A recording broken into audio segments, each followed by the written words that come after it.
بسم اللہ الرحمن الرحیم۔ السلام علیکم ناظرین، راسکو نیوز سے میں ہوں آپ کا ہوسٹ احسن چیمہ۔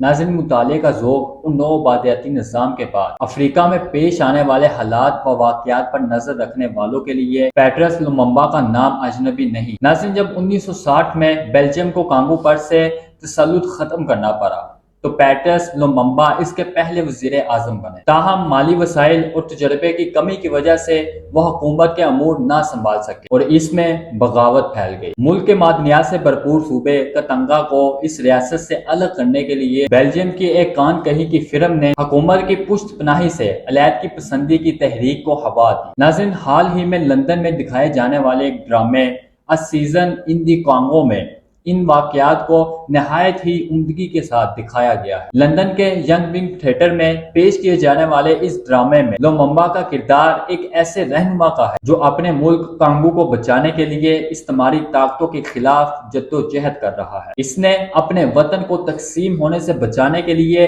مغربی طاقتوں کے خلاف لڑائی کی۔ جرأت مندانہ کردار کی وجہ سے اسے دنیا بھر میں قدر کی نگاہ سے دیکھا گیا ہے۔ ناظرین، وہ ریپبلک آف کانگو کے وزیر اعظم بنے، تاہم فوج نے ان کا تختہ الٹ دیا اور اس کے بعد قائم ہونے والی حکومت نے جس کی ہمدردی علیحدگی پسندوں کے ساتھ انہیں گرفتار کر لیا اور فائرنگ اسکواڈ کے سامنے کھڑا کر کے انہیں گولی مار دی۔ ناظرین، آج بھی بہت سے لوگوں کو یقین ہے کہ کانگو کی فوج کے ہاتھوں ان کا قتل دراصل CIA اور برطانیہ کی MI6 کا ہاتھ تھا۔ ناظرین، 2 اپریل 2013 کو BBC آن لائن نیوز میں اس کی سیکیورٹی کے معاملات کو کور کرنے والی ایک نامہ نگار گورڈن کوریا نے لکھا، ہاؤس آف لارڈز کے ایک رکن لی نے اپنی وفات سے تھوڑی دیر پہلے لندن ریویو آف بکس میں لکھا تھا کہ ڈیفن پارک نے جو MI6 کے سابق آفیسر تھے انہیں بتایا کہ لوممبا کے قتل کے پیچھے برطانیہ کا ہاتھ تھا۔ ناظرین، لوممبا کو جو ریپبلک آف کانگو کے پہلے وزیر اعظم تھے،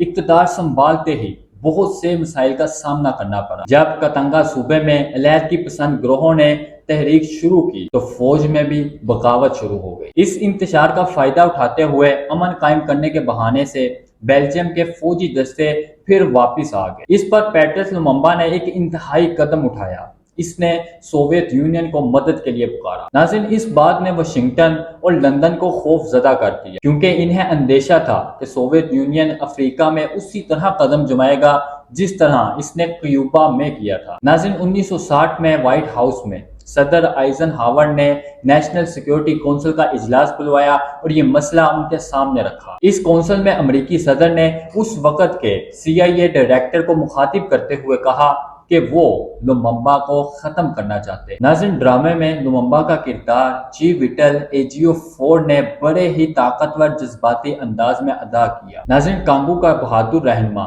لوممبا بہت ہی جذباتی، قوم پرست اور انسانیت پسند نظر آتا ہے۔ آخری منظر میں جب بیلجیم کے فوجی دستوں کو ملک سے نکالا جا چکا ہوتا ہے، اسے فوج کے مطالبات تسلیم کرنا پڑتے ہیں۔ وہ کامریڈ موبوتو کو نیا آرمی چیف مقرر کر دیتا ہے۔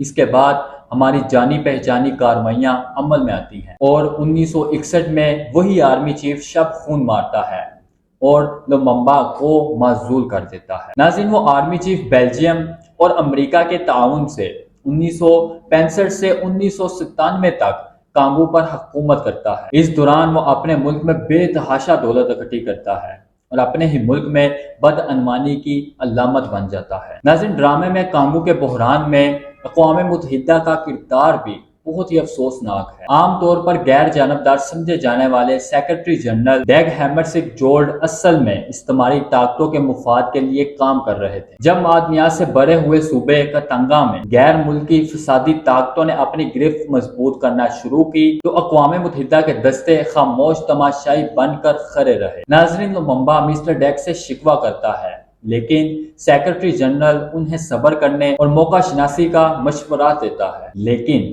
کانگو کے رہنما میں یہ دونوں خوبیاں نہیں ہوتی۔ چند ماہ بعد سیکرٹری جنرل اسی خطے میں ایک فضائی حادثے میں پوری اسرار طور پر ہلاک ہو جاتے ہیں۔ بہت سے لوگوں کو یقین تھا کہ جہاز کو زمین پر سے کیے گئے فائر سے گرایا گیا تھا، تاہم سویڈن سے تعلق رکھنے والے اس سفارتکار کے قتل کی تفصیلات سے مغربی طاقتوں نے عوام کو بے خبر رکھا۔ ناظرین، 1864 میں برلن کانفرنس میں امریکہ کے بہت سے حصوں کو یورپی طاقتوں نے باہم تقسیم کر لیا۔ صرف 1 ملین مربع میل کا علاقہ جو دریائے کانگو کے ساتھ واقع تھا لیوپولڈ دوم کے ذاتی تصرف میں دے دیا گیا۔ اس علاقے کا نام کانگو کی آزاد ریاست رکھا گیا۔ ناظرین، مقامی آبادی پر جو ظلم اور جبر اس ریاست میں رواں رکھا گیا، نو آبادیاتی دور کی پوری ظالمانہ تاریخ بھی اس مثال کو پیش کرنے سے قاصر ہے۔ حتیٰ کہ اس دور میں بھی معمولی باتوں پر نہایت سفاکی سے ہونے والی ہلاکتوں اور تشدد کی سامنے آنے والی کہانیوں نے